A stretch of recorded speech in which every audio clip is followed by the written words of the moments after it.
Upendra Nath Raina Facebook live कार्यक्रम पर मैं सभी मित्रों का हार्दिक स्वागत करता हूं।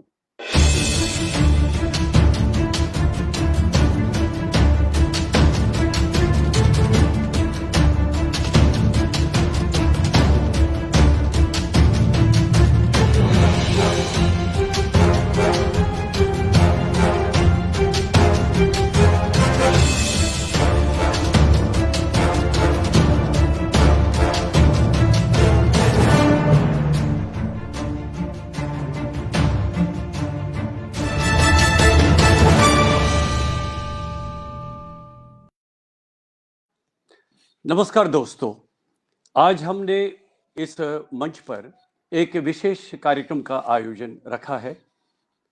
आज हमने यहाँ पर कश्मीरी तथा हिंदी भाषा के प्रतिष्ठित कवि, प्रसारण कर्मी और विचारक पंडित मोहन निराश की पुण्य स्मृति में पहला व्याख्यान रखा है। और इस व्याख्यान के लिए आज जिस विशेष वक्ता को हमने यहाँ पर आमंत्रित किया है, मैं सोच रहा हूँ कि सबसे पहले हम उनको यहाँ पर सादर आमंत्रित करेंगे। प्रतिष्ठित मीडिया विशेषज्ञ, लेखक, विचारक श्री फैयाज शहरयार। नमस्कार महाराज। नमस्कार। नमस्कार, आपका हार्दिक स्वागत है। मैं अपने मित्रों को ये बताना चाहूँगा कि कल यानी 7 नवंबर को जो इस वर्ष कार्तिक मास शुक्ल पक्ष की तृतीया है, उस दिन हमारे पिताश्री कश्मीरी और हिंदी के प्रतिष्ठित कवि, विचारक, अनुवादक और मीडिया कर्मी पंडित मोहन निराश की पुण्यतिथि है और साथ में हमारी माता जी की भी कल पुण्यतिथि है। आज पंडित मोहन निराश जी की स्मृति में हमने पहला व्याख्यान यहाँ पर रखा है और उसका शीर्षक है आकाशवाणी से साहित्यिक और शैक्षणिक प्रसारण, और विशेष संदर्भ है प्रसारण कर्मी पंडित मोहन निराश। और इस व्याख्यान के लिए हमने यहाँ पर आज सादर आमंत्रित किया है वक्ता के रूप में श्री फैयाज शहरयार, जो स्वयं में एक बहुत ही अनुभवी मीडिया विशेषज्ञ हैं। आपने आकाशवाणी और दूरदर्शन में अलग अलग पदों पर कार्य किया है। जब से आप आकाशवाणी में आपने अपनी सेवा शुरू की है, आपने उसके बाद कई आकाशवाणी के केंद्रों पर, दूरदर्शन के केंद्रों पर अलग अलग पदों पर कार्य किया है। और अपने लंबे अनुभव जो आपने दूरदर्शन में भी दिया है, एक विशेषज्ञ के रूप में, एक प्रसारण कर्मी के रूप में, एक प्रशासन अधिकारी के रूप में, और वहाँ पर आप एक्टिंग डायरेक्टर जनरल भी रहे हैं दूरदर्शन में, और बाद में सेवानिवृत्त होने से पहले आप आकाशवाणी में महानिदेशक पद पर थे और साथ में आप president of Asia Pacific Institute for Broadcast development भी थे। तो ये मेरे लिए सौभाग्य की बात है और हमारे लिए बहुत ही अच्छी बात है कि आज हमारे बीच में वक्ता के रूप में श्री फैयाज शहरयार साहब हैं। मैं उनसे गुजारिश करता हूं, मैं उनसे निवेदन करता हूं कि वे आज इस कार्यक्रम का शुभारंभ करें। श्री फैयाज शहरयार। धन्यवाद डॉक्टर उपेंद्र रैना साहब, सभी दर्शकों और श्रोताओं। मुझे गर्व इस बात का है कि मैं ब्रॉडकास्टिंग और साहित्य की दुनिया के एक बहुत बड़े स्तंभ, मजबूत स्तंभ की याद में आज कुछ कहने जा रहा हूं। लेकिन दुख इस बात का है कि निराश जी, जिनके साये में मैं पला हूं अपने प्रोफेशनल करियर में, वो आज इस दुनिया में नहीं है। वो छोटी सी उम्र में ही चले गए, लेकिन उस छोटी उम्र में उन्होंने काम प्रसारण की दुनिया में, प्रसारण के दायरे में और साहित्य में बहुत बड़ा किया है। निराश जी के बारे में जब भी मैं सोचता हूँ, मुझे मीर तकी मीर का ये शेर याद हमेशा आता है और ये लगता है कि उन्होंने अपने ज़माने में निराश जी जैसे व्यक्तित्व के लिए ही ये कहा था कि मत सहल हमें जानो कि फिरता है फलक बरसों, तब खाक के पर्दे से इंसान निकलते हैं। मैंने निराश जी को कार्यक्रम निष्पादक के रूप में देखा है, उस ज़माने में जब मैं खुद कार्यक्रम निष्पादक था, और मैंने निराश जी को काम करते देखा है। ब्रॉडकास्टिंग में उस रोल को देखा है जिसकी वजह से ऑल इंडिया रेडियो पूरी दुनिया में सराहा जाता है और जिसकी वजह से ऑल इंडिया रेडियो के लिए हमारे वर्तमान प्रधानमंत्री भी बार बार कहते हैं कि इसमें काम करने वालों ने जिस तरह की बुनियाद रखी है, उससे यह संस्था ऐसी बनी कि इसका आज सानी नहीं है। आकाशवाणी की कोई इसका मुकाबला नहीं कर सकता। मैंने निराश जी को सबसे पहले उस वक्त देखा जब उन्होंने एक काव्य संग्रह, जो उन दिनों नया ही छपा था, वो मुझे दिया और उसमें लिखा पुत्रवत फैयाज शहरयार के लिए। उन दिनों में कार्यक्रम निष्पादक था श्रीनगर स्टेशन में। और उसके बाद निराश जी ने जब मेरा टेस्ट और साहित्य में मेरी रुचि देखी तो उन्होंने मुझे अपनी सारी किताबें लगभग दे दी और मैं उनके विचारों, उनके ख्यालों, उनके अफकार, उनको पढ़ पढ़ के मैंने अपने आप को परिपक्व किया। निराश जी ने अपनी किताबों के नाम ऐसे रखे थे कि सिर्फ टाइटल कवर देखकर ही इंसान इतना मोहित होता था और किताब लेने पर, यहाँ तक कि किताब खरीदने पर, या मुझे कहने दीजिए किताब चुराने पर आमादा करता था। कृष्ण मेरा पर्याय, एक अपरिचित आकाश, कविता खाना बदोश, शून्यकाल, इबारत से अलग, और उसके अलावा जो उन्होंने काम किया है उर्दू कश्मीरी शब्दकोश के एक एडिटोरियल बोर्ड में अहम मेंबर की हैसियत से, और ललेश्वरी पर जो उनकी हिंदी नृत्य नाटिका हमने खुद देखी है, और दिल्ली में जिसने धूम मचाई और फिर पूरे देश में 400 उसका डंका बजता रहा। हमने ये सारी चीज़ें देखी और निराश जी की शख्सियत के वो पहलू गौर से देखकर हमने अपना मार्ग प्रशस्त किया और कार्यक्रम निष्पादक से ओहदे पर मैं विभिन्न मराहिल को तय करता हुआ जब डायरेक्टर जनरल की कुर्सी पर तक पहुंचा, जहन में हमेशा निराश जी रहे। निराश जी ने उस वक्त जाने जाने वाले रेडियो कश्मीर श्रीनगर में educational broadcast, school broadcast, non formal education broadcast, प्रौढ़ शिक्षा, और उसके अलावा जो हिंदी कार्यक्रमों का एक सिलसिला वहां चल रहा था, उसको इस तरह से सजाया कि हिंदी न जानने वाले लोग भी जो थे श्रोताओं में, वो भी निराश जी को सुनना हमेशा चाहते थे। आप लोगों के जहनों में यह होगा कि प्रागाश नाम का नॉन फॉर्मल एजुकेशन प्रोग्राम था।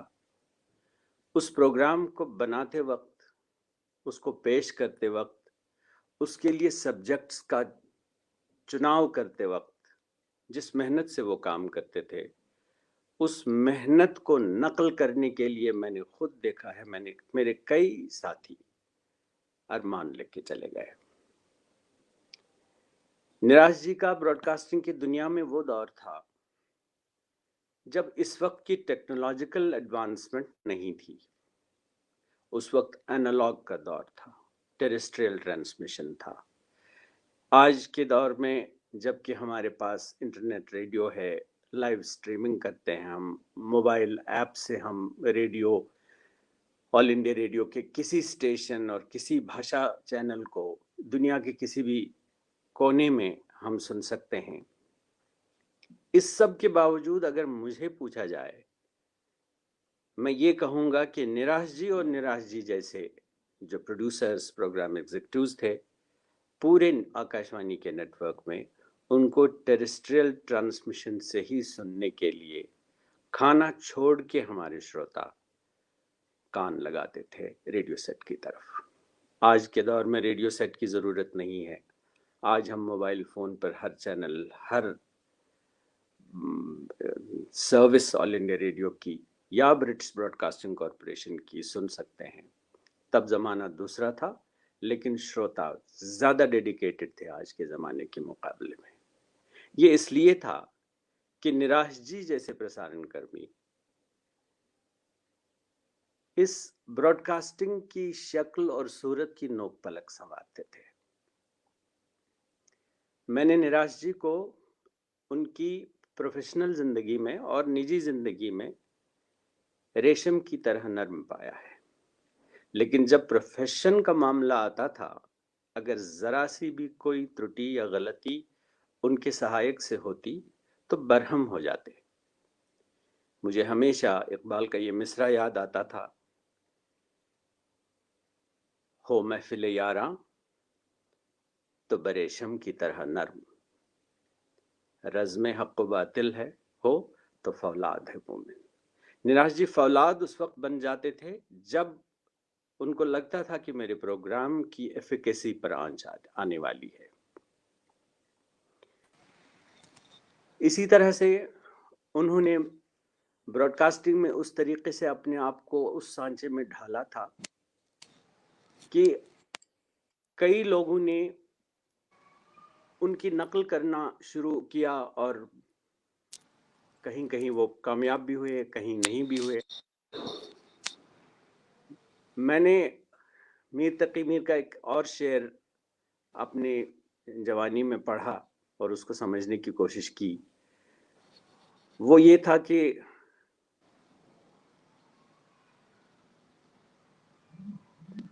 आफाक की इस कारगह शीशगरी का ले सांस भी आहिस्ता कि नाजुक है बहुत काम। हमारा जो कामकाज है ये बहुत नाजुक है, जरा सी गलती हो तो कुछ का कुछ बन जाता है, बेदिल का पैदल हो जाता है। लेकिन निराश जी और उन जैसे दूसरे साथियों ने ऐसी गलतियों को नहीं होने दिया। तो शेर आपको सुनाता हूँ। लेस मैंने इस शेर में थोड़े एक लफ्ज का फेरबदल किया है ताकि ये रेडियो के कामकाज के लिए मुनासिब हो जाए। क्या मीर का बात। शेर, ले सांस भी आहिस्ता कि नाजुक है बहुत काम, आफाक की इस कारगह शीशगरी का। मैंने ये कहा कि अगर रेडियो के लिए हम ये शेर इस्तेमाल करें तो कहना ये चाहिए, ले सांस भी आहिस्ता कि नाजुक है बहुत काम, आवाज की इस कारगह शीशगरी का।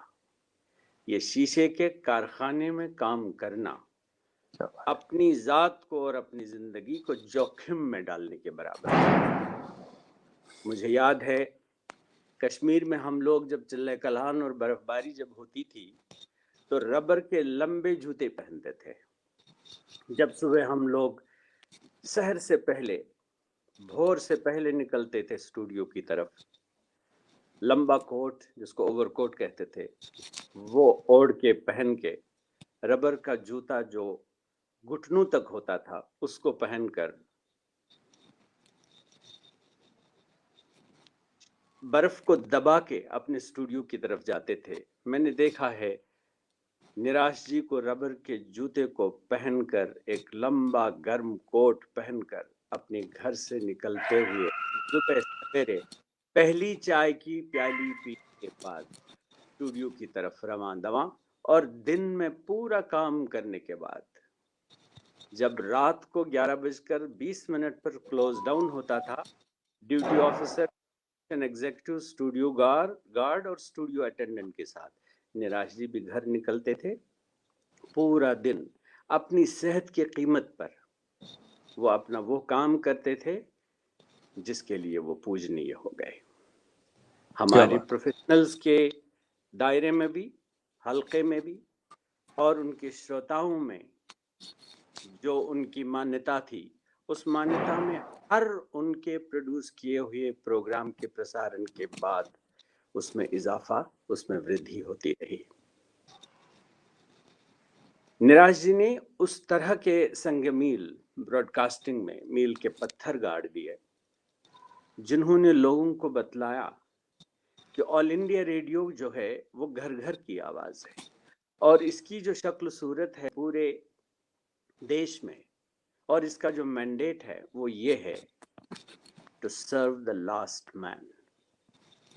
आज जबकि हम बात ब्रॉडकास्टिंग की करते हैं, हम प्राइवेट सेक्टर में ब्रॉडकास्टर्स को देखते हैं, इवन हमारे यहाँ भी, हमारे दरमियान भी जिस तरह का अब रूप धार लिया है ब्रॉडकास्टिंग सेक्टर ने, वो दुकानों की मानंद चलता, तब नहीं था।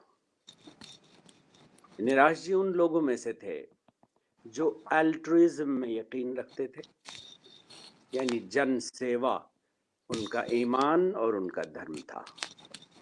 आज हेडोनिज्म है, hedonism, entertainment only to attract the revenue. जब जब हमने अपने ही देश में या दुनिया के किसी भी हिस्से में जब हमने देखा कि आर्ट्स को कमर्शलाइज किया जा रहा है, वो फाइन आर्ट नहीं रहता, वो डिफाइल होता है, डेसेक्रेट होता है। नतीजा ये होता है कि 4 पैसे हाथ में आ जाते हैं चैनल के, लेकिन लोगों के दिलों पर हुक्मरानी वो खो बैठते हैं। क्या बात है। निराश जी को खुशकिस्मती से अपने करियर में साथ भी बड़े अच्छे लोगों का मिला। उन्होंने प्राण किशोर के साथ, प्रेमनाथ परदेसी को देखा, उनके साथ उन्होंने मीर गुलाम रसूल नाज़की जैसे लोगों के साथ, फिर यहाँ जब आ गए, जब कश्मीर की सरहदों से बाहर आकर उन्होंने आकाशवाणी के विभिन्न केंद्रों में अपना झंडा गाड़ दिया, जब उनका तबादला हुआ तो उन्होंने मानू साहब लोगों के साथ काम किया और भी दुनिया के सैकड़ों, लाखों, करोड़ों दिलों पर राज किया। आज मोहन निराश जी के कई प्रोग्राम, यहाँ तक के प्रागाश के लगभग सभी संस्करण आकाशवाणी श्रीनगर के आर्काइव्स में हैं। वो इसलिए हैं क्योंकि उनके अंदर जो मोती है वो कई हजार बरस के प्रोग्रामों को प्रोड्यूस करने के बाद भी दस्तयाब नहीं हो सकते हैं। उनको डिजिटाइज कर दिया गया है। निराश जी को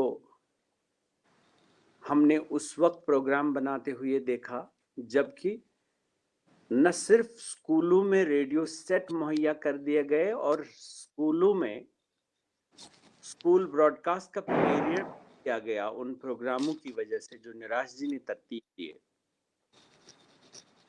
बल्कि असातिज़ा के लिए भी वो प्रोग्राम करते हैं। एक प्रोग्राम होता था स्टूडेंट्स के लिए, दूसरा वो दोपहर 12 बजे होता था, रिसेस से पहले बच्चे फारिग हो जाते थे वो सुन के, उसके बाद असातिज़ा के लिए, फिर तालीम बालिगा यानी प्रौढ़ शिक्षा, उस पर उन्होंने वो कमालात किए, वो कमाल किए जिससे लोगों ने आकाशवाणी केंद्र के दरवाजे पर आकर मोहन निराश के चेहरे को देखने के लिए कतारें बनाई। इसीलिए मैंने शुरू में कहा कि मीर ने शायद इन्हीं जैसी शख्सियतों के लिए कहा था, मत सहल हमें जानो कि फिरता है फलक बरसों, तब खाक के पर्दे से इंसान निकलते हैं। उसके बाद निराश जी जब उनका एक बार तबादला बीकानेर हुआ और उनका दिल उस वक्त रंजीदा हुआ क्योंकि वो बहुत ठंडे इलाके से सबसे गर्म इलाके में जा रहे थे, फिर उसकी जगह वो शिमला चले गए। फिर शिमला में हिंदी साहित्य की जितनी उन्होंने सेवा की, मुझे याद है विविधा एक प्रोग्राम श्रीनगर से ब्रॉडकास्ट होता था, और जो उर्दू और कश्मीरी और बाकी ज़बानों को जानने वाले लोग थे वो विविधा को ज़रूर ऑन करते थे, क्योंकि विविधा में एक चेंजिंग सोसाइटी के चेंजिंग लिटरेचर को दर्शाने और एनालाइज करने का काम निराज जी खुद करते थे।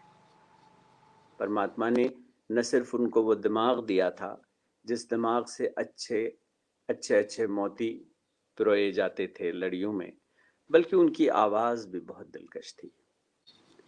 आवाज़ अच्छी, क्रिएटिव माइंड बेहतरीन, उसके बाद प्रोग्रामों को तरतीब देने का तरीक़ा, सलीक़ा, उसकी सलाहियत, वो प्रतिभा, उसके बाद शालीनता, फिर किसी भी लालच के बगैर सबसे बड़े काम करना, अपनी सेहत को कुर्बान करके, रेडियो की खिदमत करके, रेडियो सुनने वालों के कानों तक पहुंचना, इस तरह की सिंसियरिटी निराज जी जैसी शख्सियत के पास ही थी। आज जब हम देखते हैं कमर्शलाइजेशन का दौर, कमर्शलाइजेशन में हमने लोगों को भुला दिया, लेकिन प्रोडक्शन हाउसेस और रेडियो चैनल्स और टेलीविज़न चैनल्स को किस तरीके से रेवेन्यू आ जाए, पैसा आ जाए, वो जब हम देखते हैं तो हम अपनी पूरी उस विरासत पर मातम करते हैं जिस विरासत ने आकाशवाणी एक ब्रांड नेम बना दिया, न सिर्फ यहाँ बल्कि दुनिया में। मुझे याद है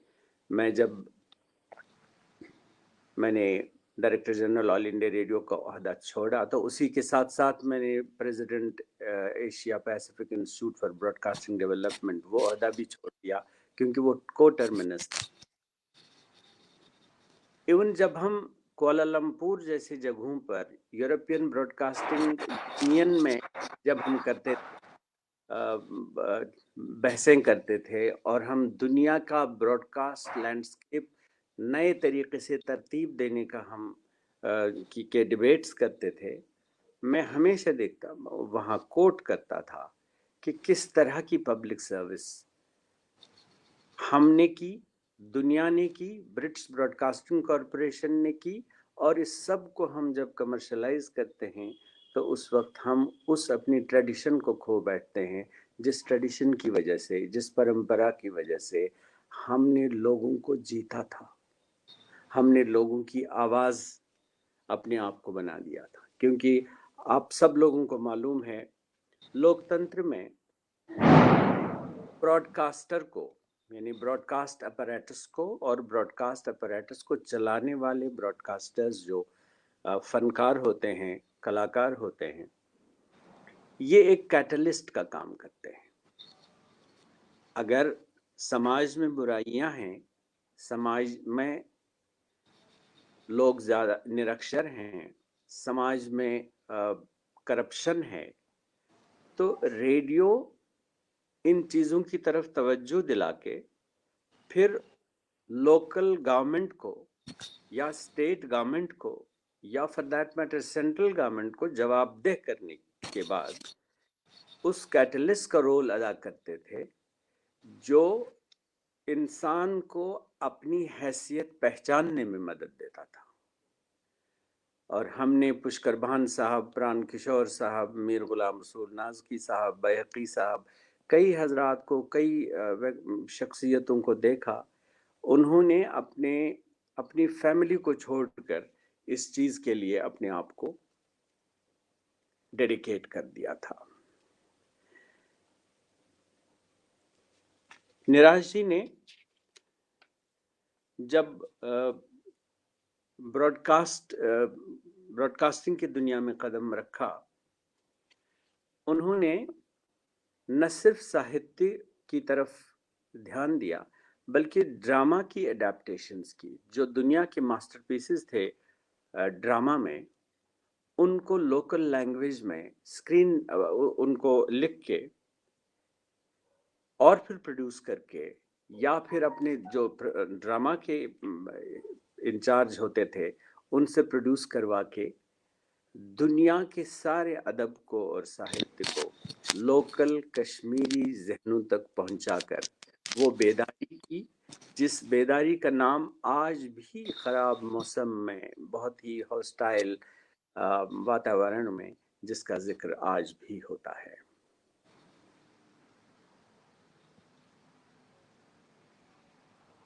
अब निराश जी ने जब साहित्यकार की हैसियत से जो रचनाएं उनकी थीं, मैं आपको एक आश्चर्यजनक बात कहूँगा। जब मैं पिछले दिनों ही पढ़ रहा था उनकी एक आध किताबें, कुछ चीज़ें लोगों ने मुझे, क्योंकि मुझे मालूम था कि मुझे आपके साथ बातचीत करनी है। हमने बचपन में पढ़ा है कि शायरी जो है, कविता जो है, ये इल्हाम है बुनियादी तौर पर। फारसी में कहा गया है शायरी जुज़्वे-तज़ पैगंबरी। शायरी जो है ये प्रॉफिटहुड का एक हिस्सा है, एक डायमेंशन है। क्या बात है। हम जब 80 और 70 के दशक की रचनाओं पर नजर डालते हैं निराश जी की, उसमें आपको वो गूंज दिखाई देगी और सुनाई देगी जो बाद में 90s में हुआ। उन्होंने उनके अंदर की जो रेवलेशन का एक अपैरेटस और सिस्टम उनका काम करता था, उसको वो आ गई और वो जानकारी आ चुकी थी कि कुछ न कुछ होने वाला है, जिस होने से इंसान एक दूसरे का भूखा होगा और अनसर्टेनिटी इतनी पैदा होगी कि जिसके लिए कभी सोचा भी न था। बुनियादी तौर पर निराश जी कृष्णजू राजदान और परमानंद की लेगेसी, और फिर उससे पहले मम्मट शंकराचार्य, अभिनव गुप्त, और जैसे हमने पढ़ा है अपनी हिस्ट्री में कश्यप ऋषि का, उनके फलसफे, उनकी बातों, उनकी परंपराओं से अपने सोचने के ढंग को एक ऐसे ढाल दिया था उस तरीके से कि वो मॉडर्न नई जबान में, नई हिंदी में, और उस जबान में जो बाकी पूरे मुल्क में समझी जाती थी, पढ़ी जाती थी, उसमें ढाल के उन्होंने लोगों को बतलाया कि हमारा जो पास्ट है वो क्या है। क्या बात है। और यकीन मानिए निराश जी ने कभी भी वो काम नहीं किया जिससे उनको खुद कोई फायदा हुआ हो। उन्होंने निष्काम भाव से काम करके अपनी वो मंजिल हासिल कर ली जो 60-62 साल की उम्र तक ही उनको वो दे गई जो उनको 90 और 95 साल तक ले जाने के बाद भी हासिल नहीं होती।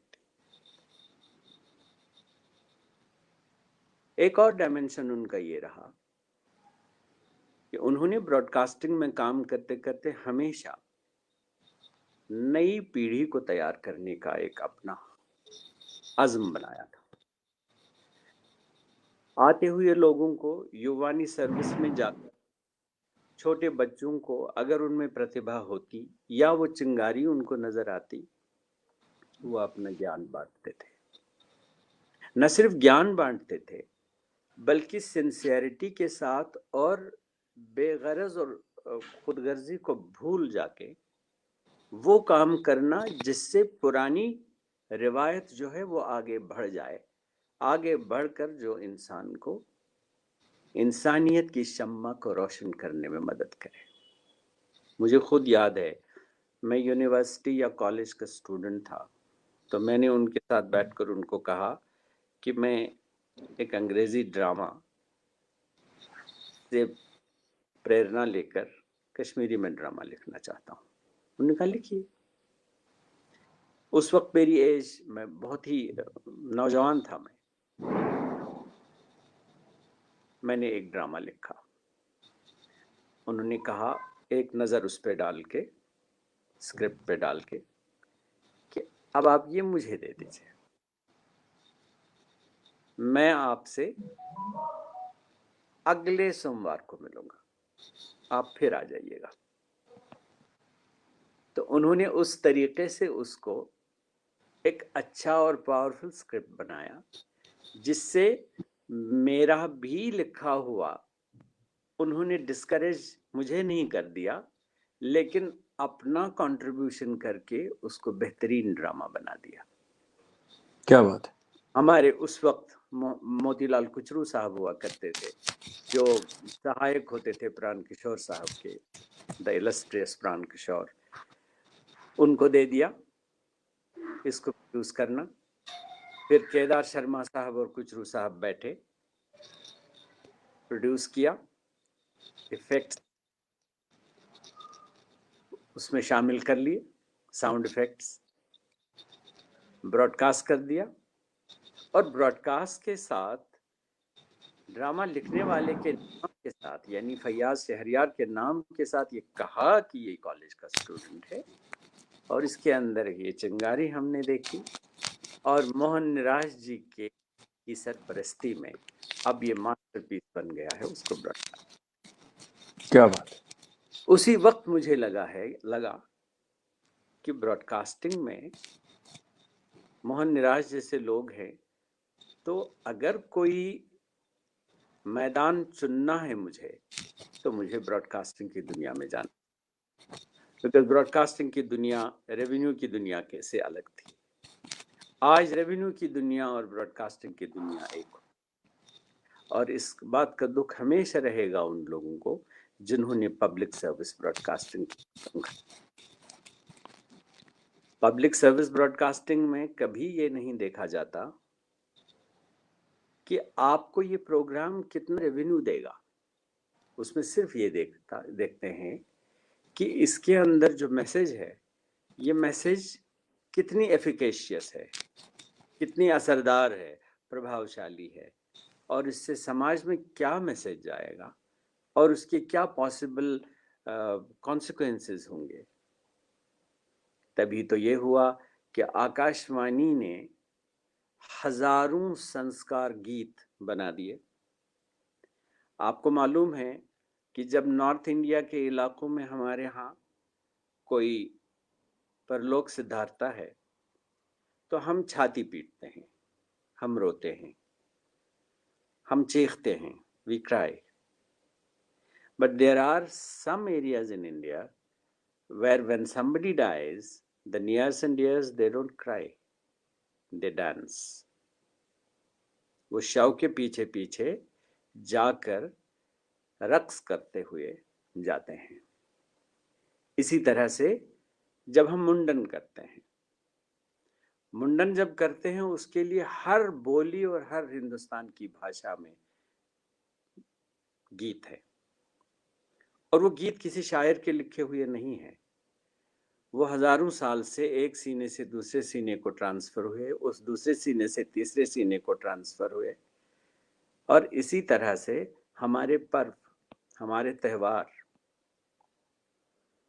हमारी आस्थाएं, उनके साथ वाबस्ता जो लोकगीत है, एक तो फोक म्यूजिक है, फोक म्यूजिक कॉम्प्लेक्शन जरा मुख्तलिफ है, संस्कार गीत का दूसरा है। संस्कार गीत का बराह रास्त ताल्लुक जो है, संबंध है, वो हमारी तहजीबों के साथ है, हमारी तहजीब और सब कल्चर्स के साथ है। आकाशवाणी ने हमेशा इस बात को जहन में रखकर इसको संरक्षण देने का एक बीड़ा उठाया, और ये सारी बातें तब हम लोगों के जहनों में आ गई जब हम डिजिटल दुनिया में उस जमाने को याद करते रहे जब पंडित मोहनलाल निराश काम किया करते थे। उन्होंने हमेशा, मुझे याद है, अब उनकी साहित्यिक जो जिंदगी है उसका एक पहलू भी बताता हूँ। Staff training institute all India radio का उस जमाने में हुआ करता था। आज उसका नाम, मेरे ही जमाने में जब मैं डायरेक्टर जनरल था तो उसका नाम पड़ा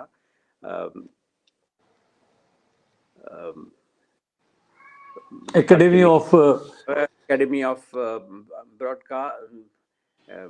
Broadcasting and क्या, what is that, multimedia, multimedia academy of multimedia broadcast, ऐसा हाँ, है जी। स्टाफ ट्रेनिंग इंस्टीट्यूट जो बहुत ही प्रेस्टिजियस जी जी जी इंस्टीट्यूट, उसमें MM सिन्हा मनुज एक डिप्टी डायरेक्टर थे ट्रेनिंग्स के और रेडियो में, वो श्रीनगर आए थे।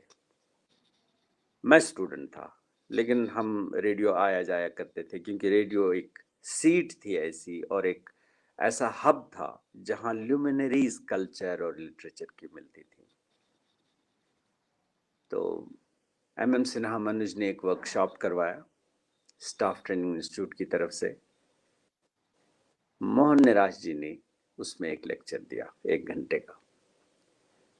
आमतौर से ये कहा जाता था कि हिंदी में जो है, एक बहुत दिलचस्प बात मैं उनके बारे में कहना चाहता हूँ। ऑडिटोरियम, श्रीनगर स्टेशन के ऑडिटोरियम में ये था, और मैं चूंकि बहुत ही इन्हिमाक से सुनता था इस तरह की तकरीरें, तो उनका शीर्षक था छंद, पिंगल और रस सिद्धांत की कसौटी पर खरी कविता।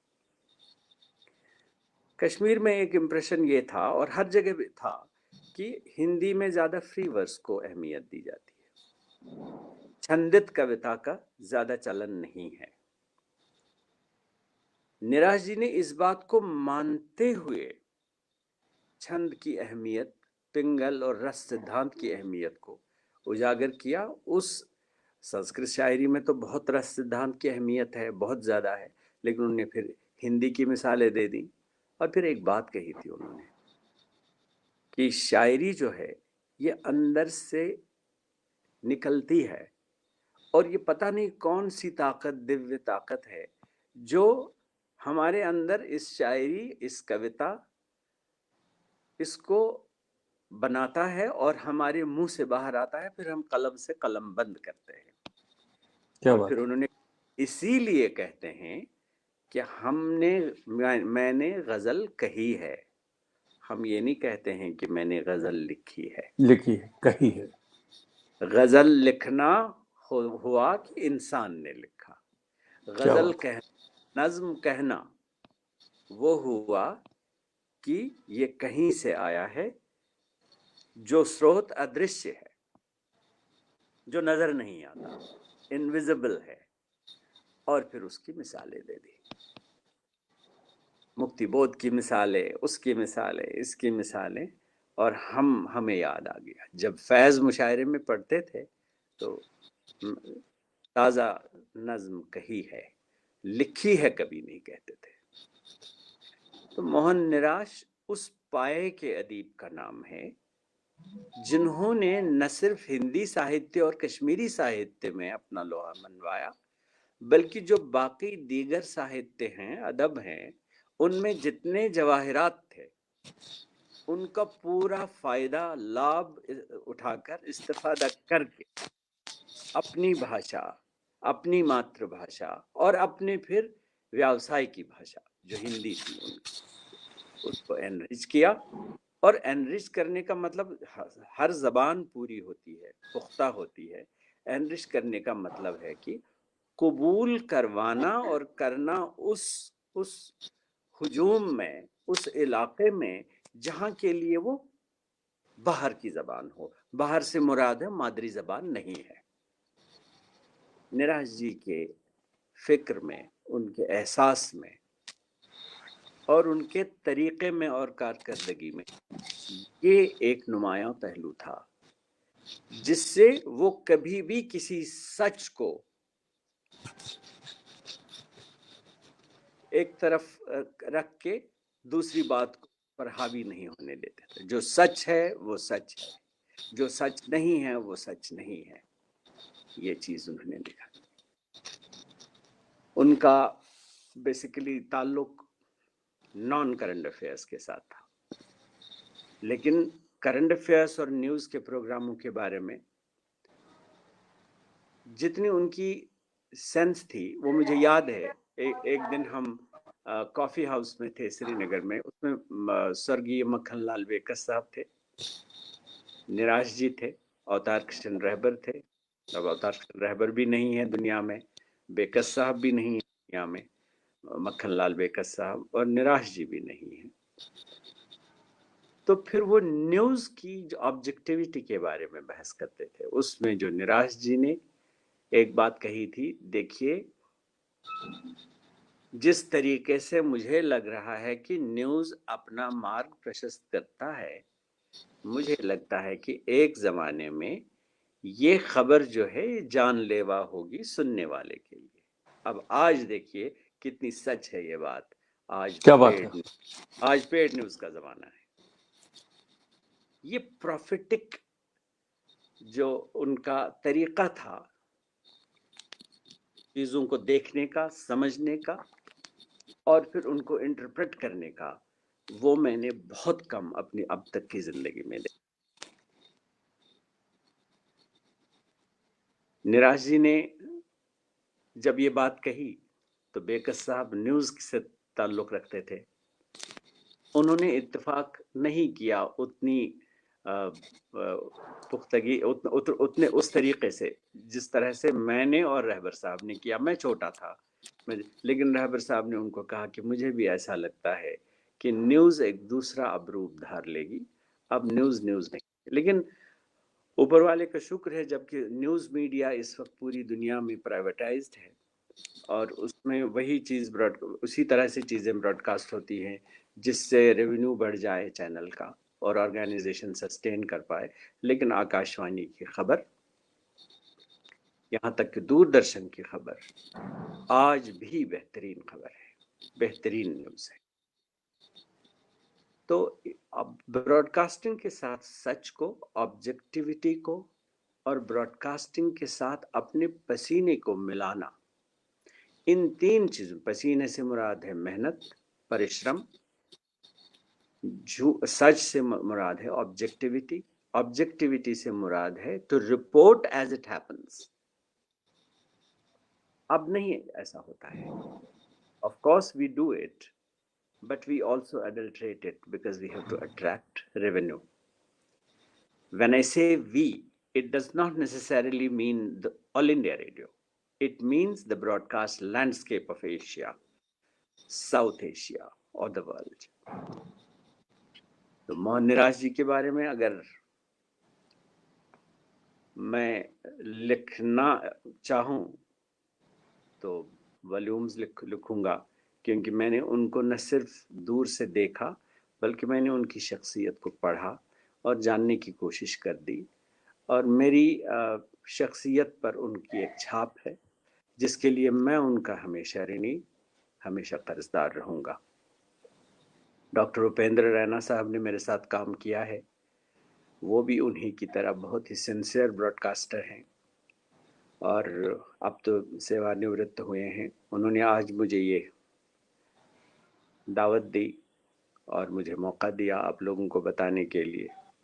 तो एक समंदर को कूजे में रखना था तो वो मैंने रख दिया। आप सब लोगों का बहुत बहुत धन्यवाद।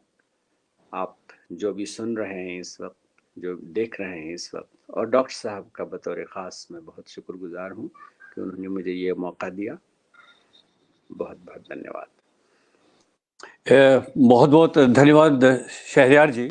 लेकिन अगर आप इजाज़त देंगे, बहुत सारे मित्र हमारे साथ इस बीच में जुड़ गए थे जो आपकी बात सुन रहे थे।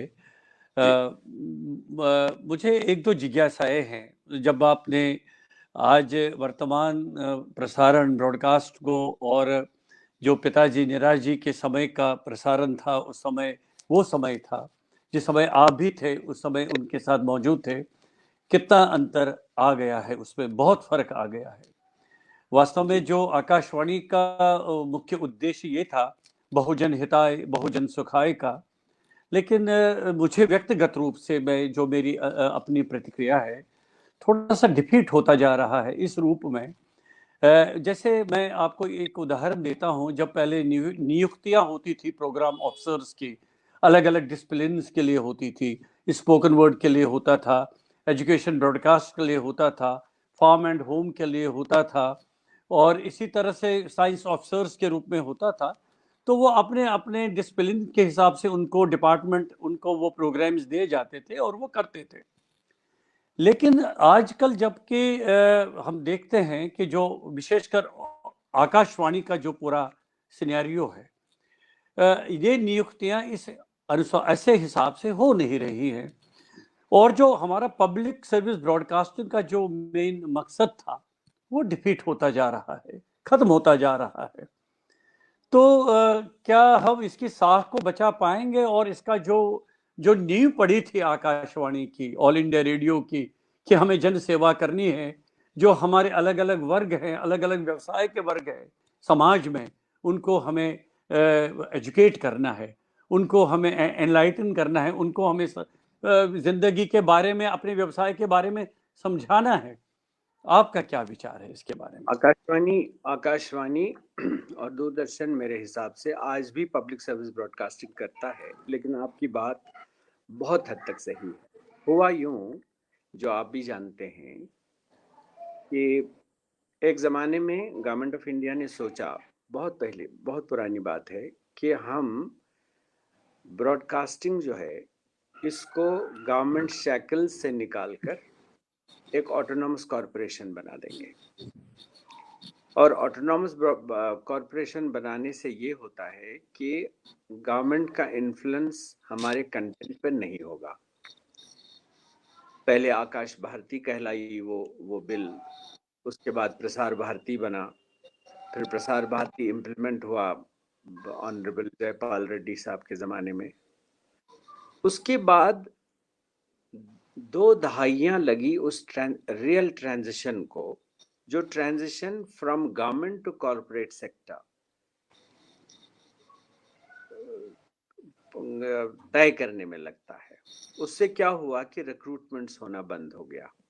कुछ साल पहले, 2-4 साल पहले तो प्रसार भारती ने कुछ लोगों की नियुक्तियां की, लेकिन वो उस तरीके से शायद नियुक्तियां नहीं हुई थी जो पहले हुआ करती थी।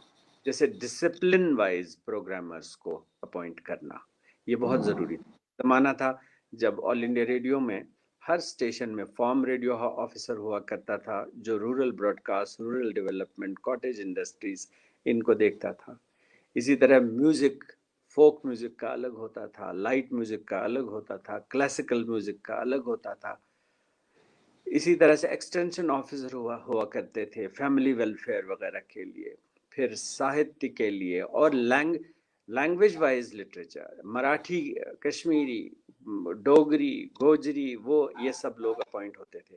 अब ये सिलसिला जो बंद हुआ, या मैं ये कहूँगा कि इसको विराम दिया गया है, क्योंकि ट्रांजिशन अभी कंप्लीट नहीं हुआ है। उम्मीद ये है कि उस डिसिप्लिन वाइज रिक्रूटमेंट के तरीके को फिर रेस्टोर किया जाएगा।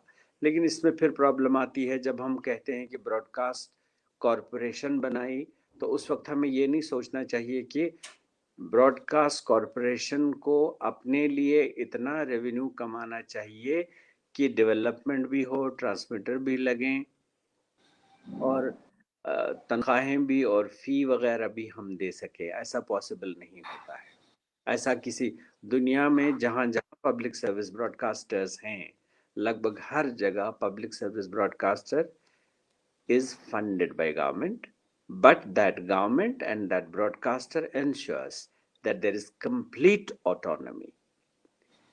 वो मुझे लगता है कि जो इस वक्त की प्रसार भारती है, वो शायद इस बात पर सोच रहे होंगे कि हम वो रिक्रूटमेंट्स करें और गवर्नमेंट को इस बात पर आमादा करें कि वो हर तरह का जो एक्सपेंडिचर है वो बेयर करें और हमें खुद मुख्तार और स्वायत्त रहने दें। मुझे लगता है कि इस बात पर हो रहा होगा, ऐसा नहीं। लेकिन फिर भी मैं बताऊंगा आपको कि ये ऑल इंडिया रेडियो जो है, ये सख्त जान ऑर्गेनाइजेशन है। ये सरेंडर करने वाली ऑर्गेनाइजेशन नहीं है। ये इस वक्त भी अपनी सेवाएं दे रही है, लेकिन फ़र्क आ चुका है। वो शायद इसलिए कि प्राइवेट सेक्टर में जो हेडोनिज्म है, जो रेवेन्यू जनरेशन की लत है, उससे इन्फ्लुएंस होकर हमारा जो ब्रॉडकास्ट लैंडस्केप है वो डिफाइल और डेसिक्रेट किसी हद तक हुआ है।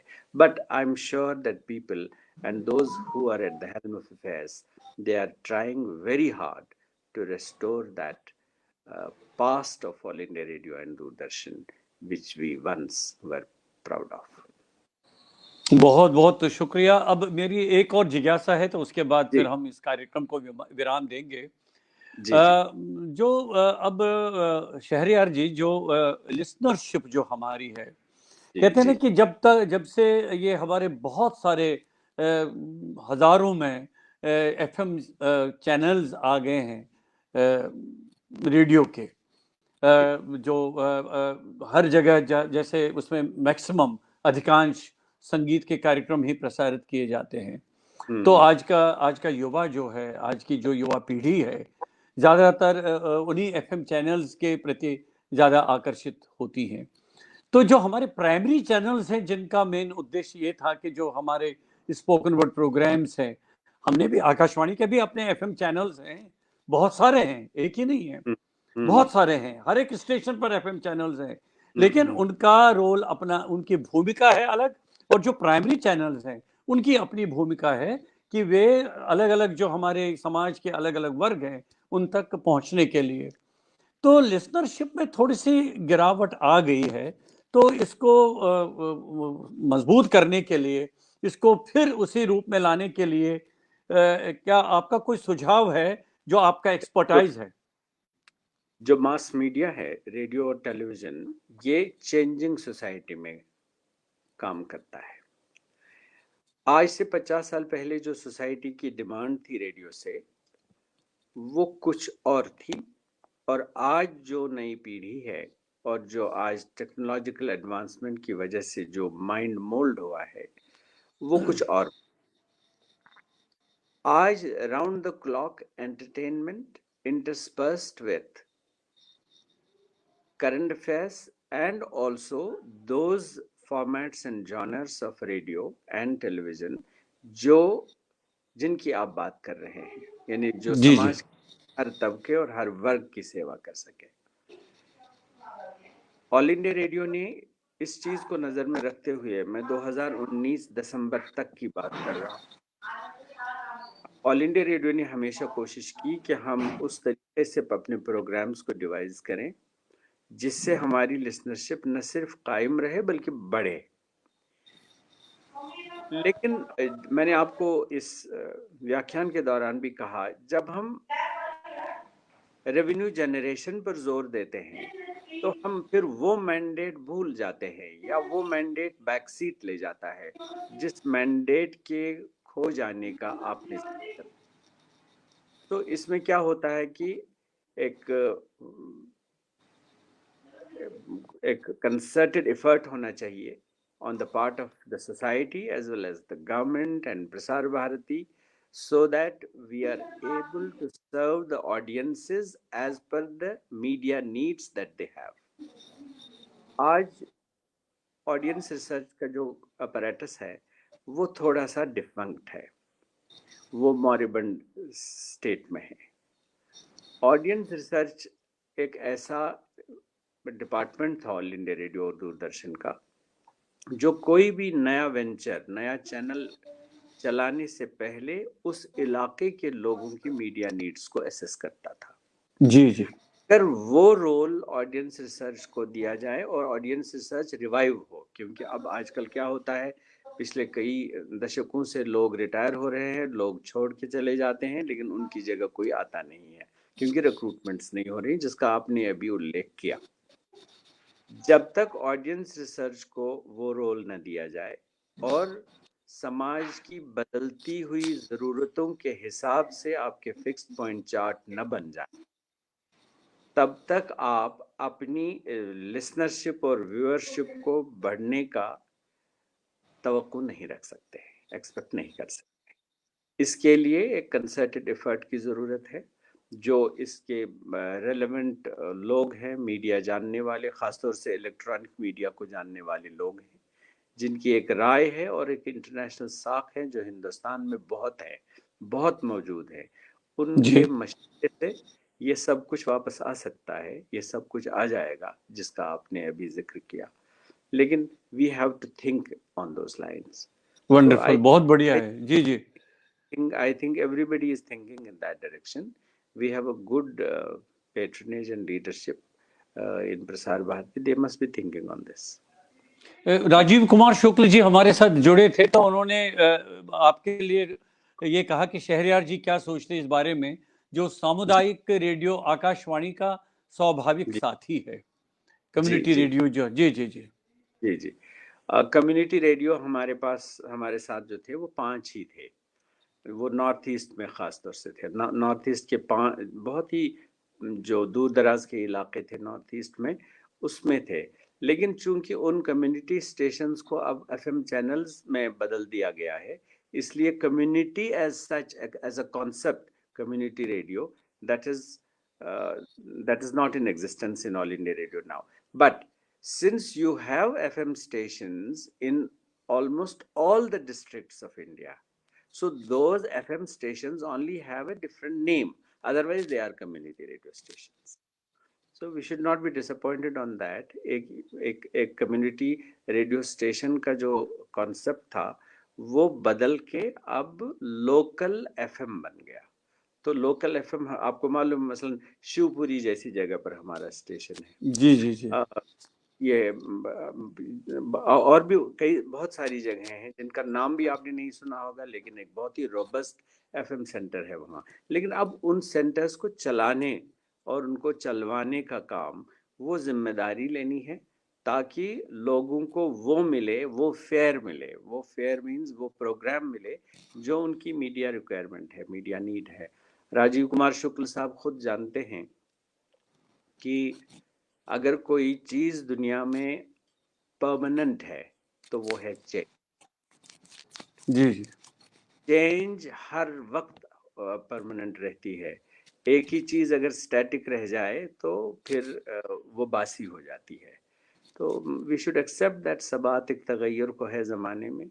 If there is anything durable in the world, that's only the change.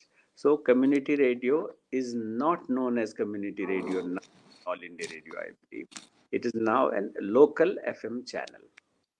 So that is doing that, fulfilling that mandate. और आजकल जो इतना मीडिया एक्सप्लोजन जो है, इतने सारे इलेक्ट्रॉनिक मीडिया, बहुत सारे टीवी चैनल्स हैं, बहुत सारे एंटरटेनमेंट चैनल्स हैं, बहुत सारे ऐसे चैनल्स हैं जो एफएम प्राइवेट वाले हैं। तो इसमें रेडियो का सर्वाइवल कितना, क्या लग रहा है आपको? क्या ये सबसे रिवाइवल हो? जी जी, रिवाइवल हो रहा है इसका क्या? जितना एक बात याद रखिएगा डॉक्टर साहब, जी जी जितनी थक जाएगी, जो थक चुकी है स्क्रीन की वजह से, उतना रेडियो जो है ज्यादा करीब आता जाएगा लोगों के। रेडियो और किताब ऐसी चीज है जो इंसान का कंपेनियन बनता है। टेलीविजन और अखबार कभी कंपेनियन नहीं बना। मुझे याद है अरुण जेटली साहब ने, स्वर्गीय अरुण जेटली साहब ने मुझे एक बार कहा कि वो और अटल जी, जब वो दोनों गवर्नमेंट में नहीं थे लेकिन एमपी थे, अटल जी बहुत बड़े, काफी देर तक एमपी रहे प्राइम मिनिस्टर बनने से पहले, तो अटल जी हमेशा रेडियो सेट को अपने सूटकेस में साथ ले जाते थे। ट्रेन से सफर करते थे, रेडियो सुनते थे जरूर। जहां ट्रेन रुकती थी, तब तो इस तरह के सैटेलाइट वर्जन नहीं था ब्रॉडकास्टिंग का, तो हमेशा हर जगह ले जाते थे वो। मेरे कहने का ये मतलब है कि इंसान की आंख अब नए जमाने में थक गई है। अब उनको सूदिंग इंफॉर्मेशन एंड एंटरटेनमेंट का टूल चाहिए, और वो टूल सिर्फ और सिर्फ रेडियो है। और हमें पेसिमिज्म में नहीं रहना चाहिए। I am very optimistic that radio has future and radio is the best companion. और रेडियो में आप आजकल आप रेडियो रिसीवर्स और सेट्स के मोहताज नहीं हैं। आपके पास, आप ऐप डाउनलोड कर दीजिए, किसी भी ऑर्गेनाइजेशन का, ऑल इंडिया रेडियो का कर दीजिए, बीबीसी का कर दीजिए, दुनिया के जिस भी खित्ते में गुजराती रहता है या कश्मीरी रहता है, वो अपनी भाषा का चैनल और अपनी भाषा की खबर और म्यूजिक और फोक म्यूजिक दुनिया के किसी भी हिस्से में बैठकर अपने मोबाइल फोन पर सुन सकता है।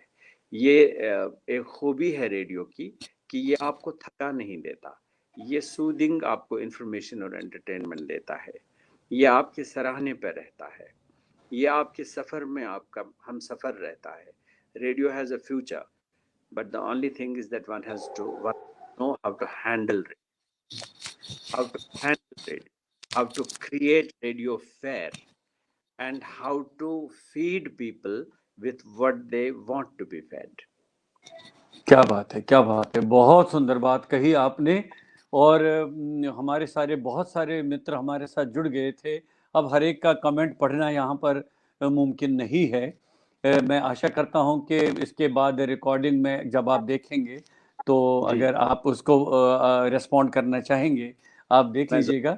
तो जरूर. बहुत अच्छी बातें कही आपने। और ख़ास करके पंडित मोहन निराश जी की स्मृति में जो ये व्याख्यान हमने पहला व्याख्यान रखा था, इस पर आपने उनके व्यक्तित्व, जो उनका बहुआयामी व्यक्तित्व था, as a person, as a media person, radio वाले और साथ में साहित्यकार के रूप में आपने बहुत सारगर्भित बातें कही। और साथ उसमें विशेषता ये थी कि आप उनको व्यक्तिगत रूप से जानते थे, आपने उनके साथ काम किया था और आप उनका अंतरंग जानते थे।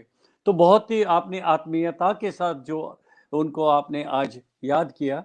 मैं और पूरा रैना परिवार आपका बहुत आभारी है कि आपने इस मंच पर जुड़कर उनकी बहुत सारी यादें आज ताज़ा कर ली यहाँ पर।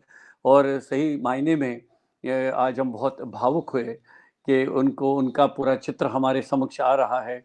शहरयार जी, मैं एक आज के कार्यक्रम का समापन करने से पहले बस एक बात कहना चाहूँगा, जो मैं शेयर कर चुका हूँ पहले भी अपने मित्रों के साथ। वे जब मैं छोटा था तो मेरे पिता थे, जब मैं थोड़ा सा बड़ा हो गया तो मेरे मित्र बन गए, और जब और थोड़ा सा बड़ा हो गया तो मेरे गुरु हो. गुरु बन गए। तो उनसे मैंने बहुत कुछ सीखा है। और मुझे बस एक बात है, मेरी माँ बहुत बीमार थी, उनको बहुत बुखार था और सर्दी का मौसम था। बर्फ कम से कम 2-3 फीट पड़ी हुई थी रात को। और अर्ली मॉर्निंग में उस दिन रेडियो कश्मीर जो उन दिनों हुआ करता था, अब तो खैर आकाशवाणी श्रीनगर कश्मीर हुआ, विविध भारती का उद्घाटन होना था। तो निराश जी को, पिताजी को कहा गया क्या आप इसकी पहली अनाउंसमेंट हिंदी में आप करेंगे। तो गाड़ी पहुंच नहीं पाई ऑफिस से, वो हब्बा कदल के पास ही रुक गई थी, फंस गई थी उसमें। और वो, मैंने कहा माँ, माँ बहुत बीमार है, आप कैसे जाएंगे। उन्होंने कहा तो मुझे जाना है। और वो उसी बर्फ को काटते हुए, पैदल निकलते हुए सुबह 4 बजे निकले। और उन्होंने कहा मुझे आज आकाशवाणी से पहला अनाउंसमेंट करना है, विविध भारती का उद्घाटन होना है। तो इतना जो समर्पण था, समर्पण भाव से 2 शब्द हमने उनसे सीखे हैं। मैं उनके प्रति नतमस्तक हूँ और आपका बहुत बहुत हृदय से आभार व्यक्त करता हूँ। आप आज इस मंच पर आए, उनको आपने याद किया, मैं आपका बहुत बहुत धन्यवाद करता हूँ। नमस्कार। हृदय से आभार. नमस्कार. नमस्कार। नमस्कार मित्रों, आज के कार्यक्रम में जो उपेंद्र नाथ रैना फेसबुक लाइव पर हमने विशेष कार्यक्रम प्रस्तुत किया, स्मृति व्याख्यान, पंडित मोहन निराश जी की स्मृति में पहला व्याख्यान आज हुआ। विषय था आकाशवाणी से साहित्यिक और शैक्षणिक प्रसारण, और विशेष संदर्भ था प्रसारण कर्मी मोहन निराश। और वक्ता थे हमारे आज के former director general All India Radio और president of Asia Pacific Institute for Broadcast Development. मैं शहरयार जी का बहुत बहुत धन्यवाद करता हूँ, जो आज वक्ता के रूप में हमारे साथ इस मंच पर उपस्थित थे। पुनः श्री फैयाज शहरयार जी का आभार। और इसके साथ ही मुझे आज का ये कार्यक्रम यहीं पर संपन्न करने की अनुमति दीजिए। नमस्कार।